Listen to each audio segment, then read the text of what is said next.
and welcome to Beauty and the Biz, where we talk about the business and marketing side of plastic surgery. I'm your host, Catherine Maley, author of Your Aesthetic Practice, What Your Patients Are Saying, as well as consultant to plastic surgeons to get them more patients and more profits. Now, today's special guest is a return.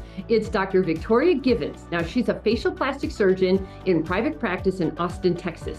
Now, Dr. Givens was on the podcast, actually episode number 83, back in September 2020. And we're actually now on episode 245. So it's been a while. Now, when I interviewed her back then, she was only in practice for 4 months. And it was the beginning of COVID.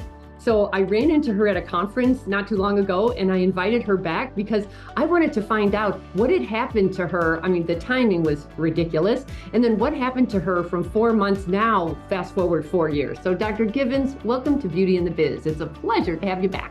Thank you for having me, Catherine. I'm so excited to be back. Thanks for inviting me. Sure. One of my big questions is, how do you like Austin? Because, I spent a lot of time in Austin, except in the summer. I thought it was like living in an oven. What do you think? What's the summer like there?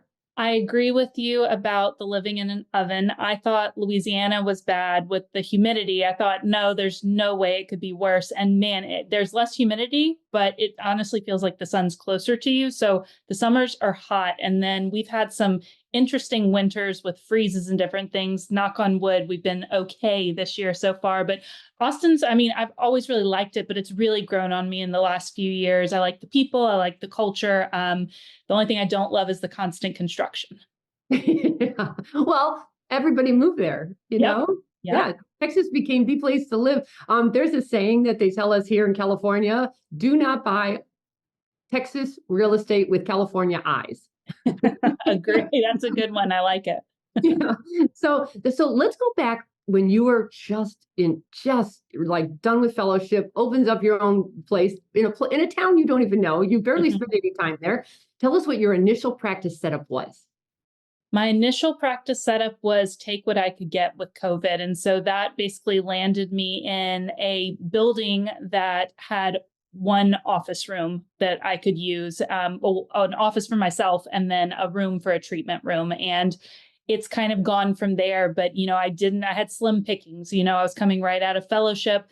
Banks didn't want to loan any money. I didn't come from a super wealthy family. So it was kind of figure it out yourself. There's no safety net. So that's where I started. And I'm actually in the same building. I'm just kind of expanding into the different rooms there. So now I've gone from one room to having 3 rooms. And the other ladies that work in separate rooms, so it's the big building, they are getting to an age where they may be trying to retire or something. And so I might be able to take over those rooms and just expand. So we'll see. So initially you had shared space with them. Has that changed? Now you're... No, I'm still sharing space. Actually, one of the girls, there were 3 girls there before, and one of them left, just decided not to do cool sculpting anymore, which is a separate practice from what mine was. And one of the girls took over their room, and there was an open room that opened up, and I took that. So I'm just kind of taking what I can get right now. Nice. So when COVID happened, Texas, so you were in pretty good shape. You only shut down for 6 weeks or something, wasn't it? So when COVID hit, I was in fellowship. So we shut down for about a month in Indianapolis, 4 to 6 weeks. So which gave me time to prepare the business side of things, but did cut out several weeks of getting to operate, which is a prime time in the spring. Oh, gotcha. So I remember at first you wanted to start slow. So you had a killer office coordinator or somebody who was really connected. I think you brought on an NP. So tell me that situation, like what it was, what it is now. Sure. So what I had was basically a all-in-one patient care coordinator, front desk, who was very well connected in Austin. So it was a great setup. And then I hired a part-time, nurse practitioner to help me as filling like an MA role and kind of assisting and seeing if we could grow from there. And everything was great. My practice coordinator, she stayed with me for a year and a half, almost 2 years. And then her husband wanted to open his own company, which was a very different type of practice. And so they were going to make it a family company. So she ended up needing to leave. I've gone through a few different employees, my nurse practitioner as well. She had a really nice job offer working kind of in the hospital with COVID and things. Not something I would personally do, but it was something she was really interested in. And so now I've gone through different employees, but I still only have two. One is front office and also the surgery kind of coordinator. And the other one is my MA, who also does social media inventory. So we're very cross-trained. Okay. So when you look back now, was it important to have a nurse injector at that point in your career, or would you rather just do it yourself? What's your philosophy? Well, I wanted her to I was hoping that at some point I could get her to be injecting by herself, but she was very part time. And so it probably would have been better for me to just go with an MA or a regular nurse, that type of thing. But she was a great employee. And I'm learning a lot as I go. I've been in practice for a little over 3 years now, about 3 years and 4 months or so. And so there are a lot of things that if I could go back, sure, I would do a little bit different, but it is what it is. But no, she was not injecting on her own when I hired her. Yeah. So now you literally went from an MP down to an MA, Yeah. right? Yeah, absolutely. And a funny story, my MA, she was fresh out of college and she's interested in going to med school and she just got in. So I'll have to find another one come June. But she has been one of my best employees, but she was someone who, I was going to pass over because she just seemed really young. She wasn't super experienced. And by goodness, she is the hardest worker for an MA position that I've ever had. And she's wonderful. And you just never know. No, You you really don't. can't even. I'm a pretty good interviewer, no matter how many questions I ask. Unless I can find out that they were like somebody like you, that you were an athlete when you were young. So at least you have that competitive drive kind of thing and you have discipline. I can do that one, but you never know someone's true character. It's true. She went a long way though. She wasn't even in town and we had told her that, we really, were other people we were looking at and she was persistent and she was a college athlete as well. And she showed up early. She was motivated. It was great. It was a luck of the draw, to be honest, for me. Well, I don't know why you talked her into medical school. Yeah. She wants to do it and it's good for her. I'll just hate to lose her at some point. So What's the work pool like in Austin? I would think there are plenty of people. Are they willing to work? there are plenty of people. I feel like there are plenty of people everywhere, but it really is hard. It is hard to find good help. No one, I shouldn't say no one, but I talked to a lot of my colleagues about it in Austin, outside of Texas. It's just hard to find someone who wants to work at all. It's very difficult. I just want to know, what are they all doing? If they don't want to work or they want to do this hybrid thing, well, of course we all want to do that, but that's not real. That's No, not. it's not. But I do think that social media and seeing influencers, instant gratification, they see A to Z, but they don't see the whole alphabet in between of what's going on. And so I think it's misconstrued what they're supposed to do to get to that step. I mean, I have even my sister she's 10 years younger than me, super hard worker. But sometimes her friends or something will see things that she has or that I have, and they just want to be at the end of the road instead of appreciating what you have to do to get to that level. Isn't that the truth? If I had to go back, I look back now at what I went through to get here. Yep. It's not for the faint of heart. No. And it was years and years of nighttime school, early mornings, 3 jobs, like blah, blah, blah, blah, blah. And I watched the younger generation thinking they can't even get to the one job on time, let alone. So I just wonder, like, what do they think they're going to do for a living, unless they're going to live in their family's basement forever? I don't know like the alternative is you don't make any money, so out of curiosity, I'd just like to know, how did you think you were going to do life? I'm with you. If somebody could find the answer to that, they would be very wealthy. So let's talk about lasers, because at the beginning you were so good about getting there, keeping it lean and mean, but now I know you got a laser. So tell me your laser story, because it's tough to. Yeah, I have the Embrace platform, which is Morpheus 8 and FaceTite, also has AccuTite. So it's a radio frequency microneedling machine, basically. It took me a while to decide on something because, like I just said, I didn't have a safety net. So it made it really easy for me to tell reps and things like, it sounds great, but I can't afford that right now. That's not where my practice is. But as we had discussed before, Texas, we're in the sun.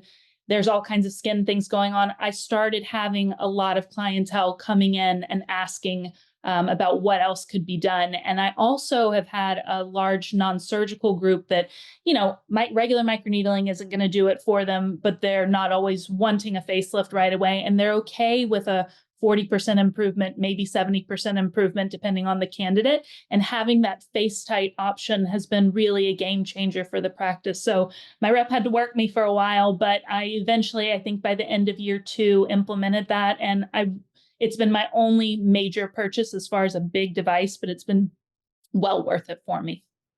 So you're really seeing true transformational, maybe not transformational, true results.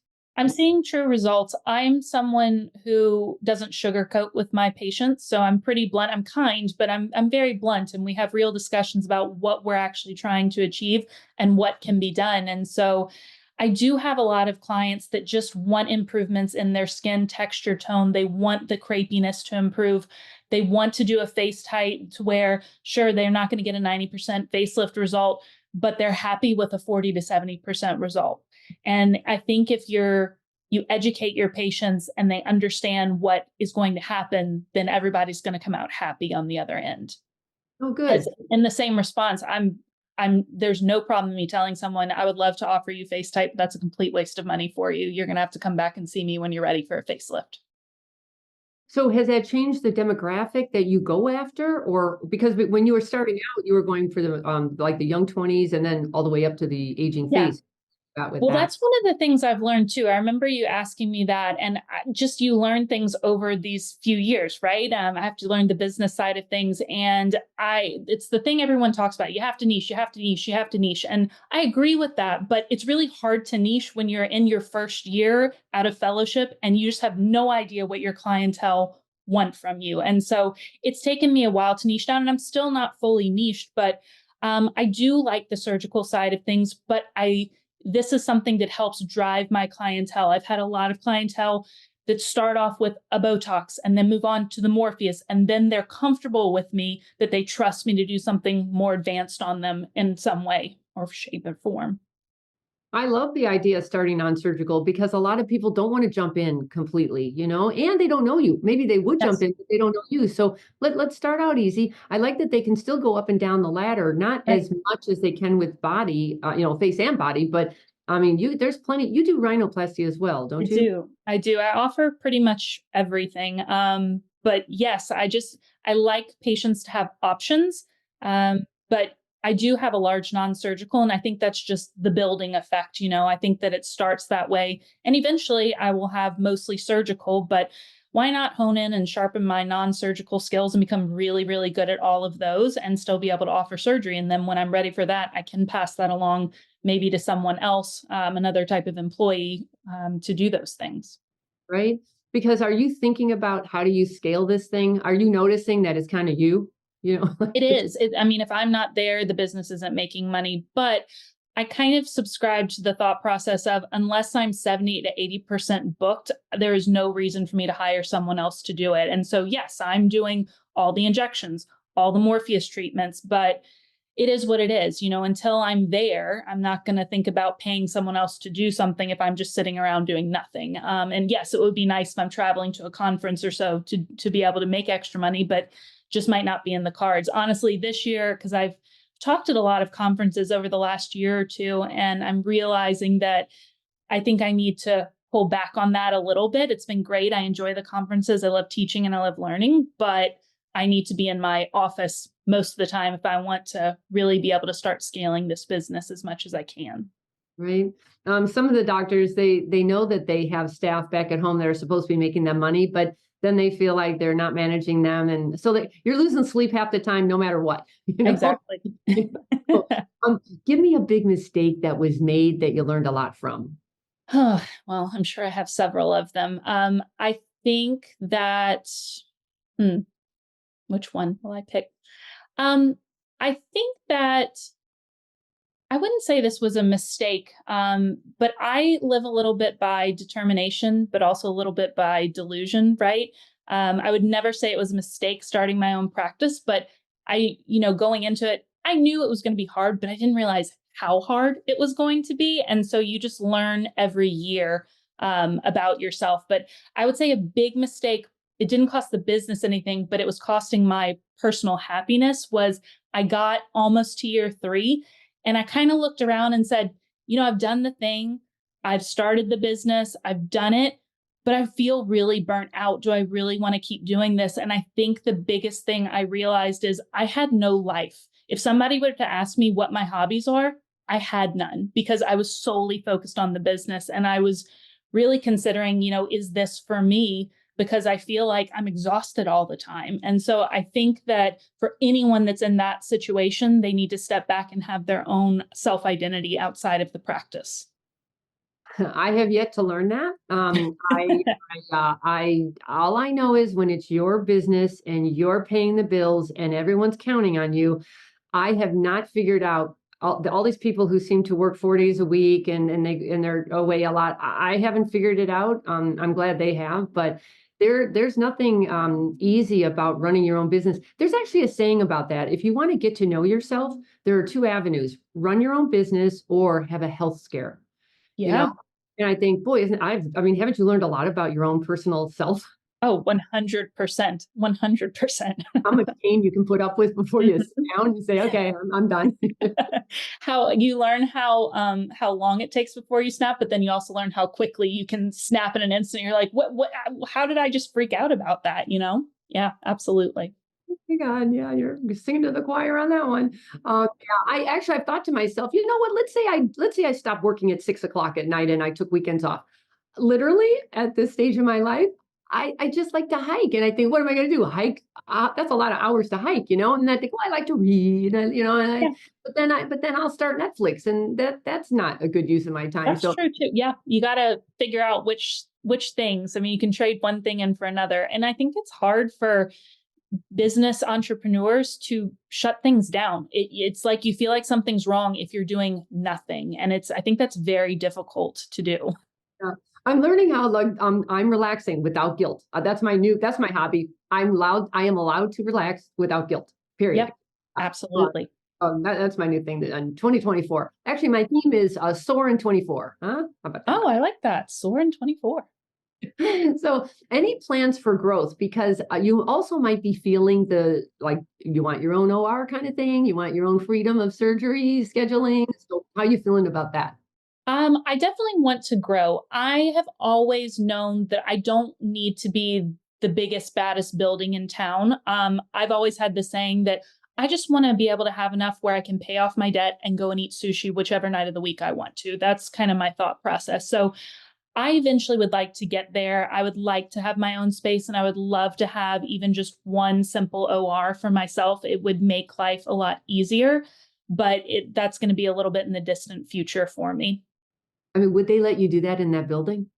There's a potential for it, but I just don't really know how up to code it is. It's smaller on the bottom. There isn't an elevator. So I just feel like it might be a little more than what I would expect rather than finding a place that maybe is already a shell. Yeah. I have talked to some surgeons in Texas, and the permits are not easy to get. No, and it takes, we all know construction takes way longer, but it takes a long time. So my colleagues in Austin are fabulous. Everybody is very welcoming, and I've become really good friends with several of them. And we talk about all kinds of things. So it's not that I'm learning from what they're doing or their mistakes or anything, but they're sharing a wealth of knowledge that gives me such good perspective on what I should be looking at in the future. Good for you. Let's talk about the marketing, because I'm always fascinated how somebody in today's world enters this crazy uber competitive marketplace. So I remember when we had first talked, it's pretty competitive there. Oh, yeah.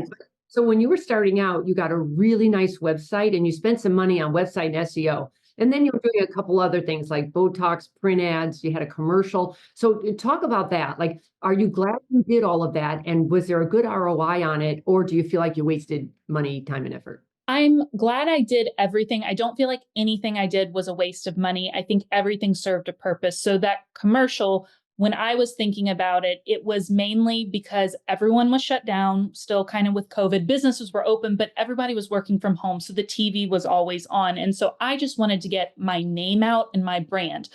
Did it have a huge return on investment? No. It paid for itself and a little extra. So I didn't lose money on it, but it went out to everyone. But a lot of people I got in maybe weren't the clientele that I was looking for, or weren't in the zip codes that had the dispensable income, right? The couple of print ads, those probably weren't as helpful, but I wasn't super connected into a lot of those school systems or the dance program that we submitted for. But I will say recently I've basically done in-kind donations and been a sponsor for different leagues in Austin, and that has done really, really well. So I've spent no money on doing that, and it's gotten my name out to hundreds of ladies in Austin, which has been amazing. So I think if I looked back on everything, I think the commercial was great because I got my name out there. But I think for me, having a great website and SEO to get your numbers up on Google, and then somehow figuring out the right niche in your community. And for me, it is those volunteer organizations with hundreds of thousands of women, and that you can donate your time or treatments at their gala or whatnot. And then they come in, they love their results, and they tell all of their friends that they're in groups with. And that really, I think, was helpful for me. That was a huge big deal for facial plastic surgeons to do in San Francisco. Back in the day, their wives were like their PR committee, and they were always involved in all of the philanthropy, and they went to all the social events at night and dragged the facial plastic surgeon with them. And it was a big deal. Do you actually go to the events as well? I do. So they let me at, there was one recently earlier in the year that I got to basically read off the main prize or announce all the things before their fashion show. So, and it's a great time. It's provided for you to go since you're the in-kind sponsor. Your name is on signage, and they get to actually see you talking who you are. And so it's great. I really enjoyed that one. Good for you. Because we used to do that a lot. It was very hit or miss. Because you do them in affluent neighborhoods, and everyone's after that group, and Yes. so everyone showed up, and it was fairly competitive. But I don't think there's any better thing than face to face anything. I mean, when I meet you face to face, I will remember that forever compared to seeing you on a print ad or a billboard or whatever. I mean, you can't beat it if you can get it. So good for you. Thank Yeah. you. And then, did you start a podcast? I did. I recently started it in December. It's the Plastic AF podcast, but I felt like there's a wonderful business side podcast like yours, and there are so many very good plastic surgeon focused on, like, if this is your problem, this is the treatment you need. I kind of wanted to go in a direction that was a little bit more about the psychology of why we choose to do things, sometimes challenging the social norms, and kind of also giving a little bit of intel of when there's a trend going on. So recently I did one about the whole Sephora kids drunk elephant craze. And so I liked that. It was a little bit different, but do you know what that is? I never heard of it. And what is it?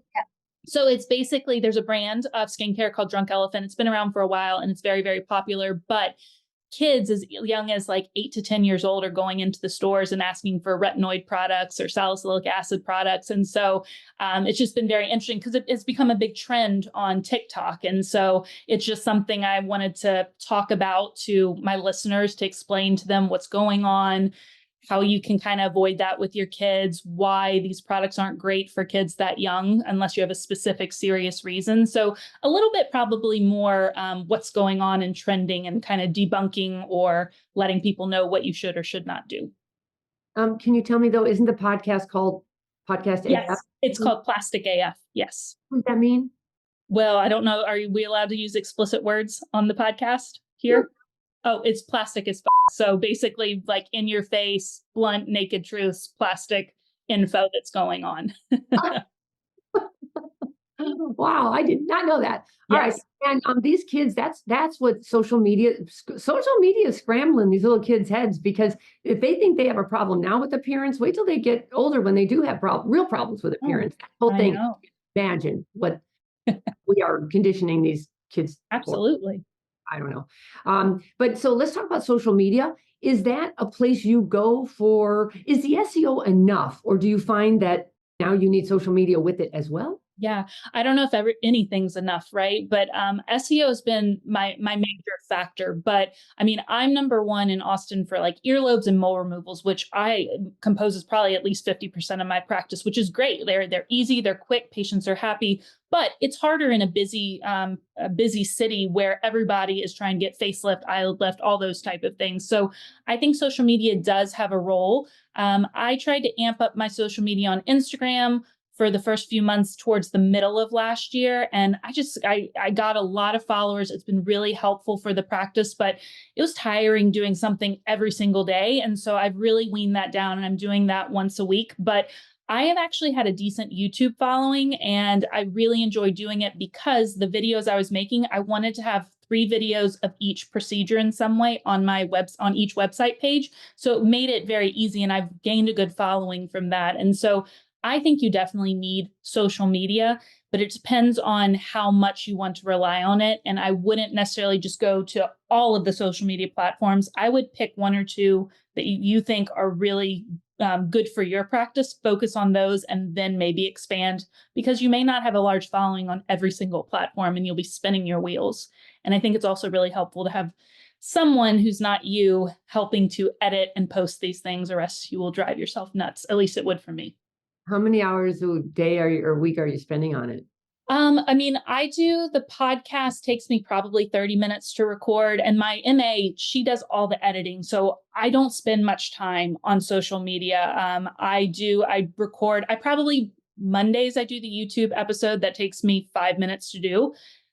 Tuesday, I do the podcast episode, 30 minutes. And then Wednesday, it depends on if I'm reposting something from the podcast or not. So that could be 0 minutes to 10 minutes. So I spend very little time, but my MA, when there's any downtime, she is constantly editing things, so that would take me hours, but she is very fast. Well, that was pretty handy to get an MA with video editing skills. Yes. Well, it helps having, a 23-year-old, 22, 23-year-old MA who's a whiz at technology. For sure. I think that I research the medical trends or the marketing trends for 2024, and it's always, it's video and it's reels and it's YouTube shorts, and they keep talking about YouTube. It's still the less crowded of the others, and you're getting a better impact. And it's also a search engine now too. So, and that audience knows how to sit still and watch video because that's their conditioned to, and they'll stay longer than the 30 seconds. So I think you're thinking the right approach there for the marketing. Well, thanks. I appreciate it. So any overall I don't know, advice for others? Like, you're still fairly new, but are you happy with where you're at? Do you wish anything? And like, any lessons learned or advice to give that would be helpful to others? Sure. I am happy where I'm at. I don't think anyone though in my position or anywhere is ever completely happy. They always want to be doing better in some way.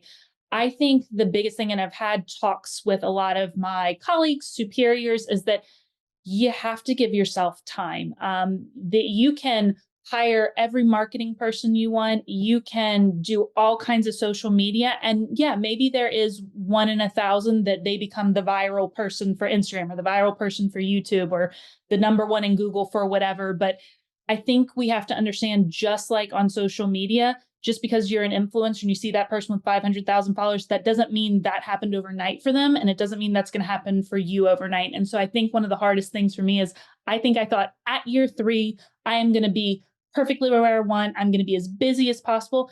And I'm still trying to grow my surgical side. So I think the biggest thing is that you need to figure out who you are. You need to slowly over time niche to what you think is going to work for you. And you just have to keep and be consistent with what you're doing, and you will grow and you will get there. But it's hard. And I think people just have to accept that it's a grind. Well, it used to take 10 years to do this, and now you have about 10 months to do it because everyone's on ADD overload right now. Right. But you know how you'll know as you see more word of mouth referrals coming to you as they grow, then you should feel good about that. It's like, okay, now I'm getting my wheel going, like my flywheel. Now I'm getting there. But you always have to have a bunch of holes in the pond because you just never know when something's going to get shut down, or at least your facial, so you don't get shut down on social as much as some of the others do. Right. I've heard some rumors that at some point they may just ban all before and after photos. I'm not sure. I've actually, my MA, because we do so many earlobes and moles, we've created separate pages that's just a photo gallery on Instagram of those, so that if that ever happened, my like whole page wouldn't be shut down as my personal one. So we'll see. Can you imagine? That would be awful. Yeah, plastic surgery and social media just don't get along at all. However, the content, it's not just plastic surgery. There's a lot of crazy content. It's Oh yeah, not just that. So if you're gonna, point at plastic surgery, I would also point at a lot of other things. So if agreed. we're gonna clean it up, let's clean it up then. Agreed.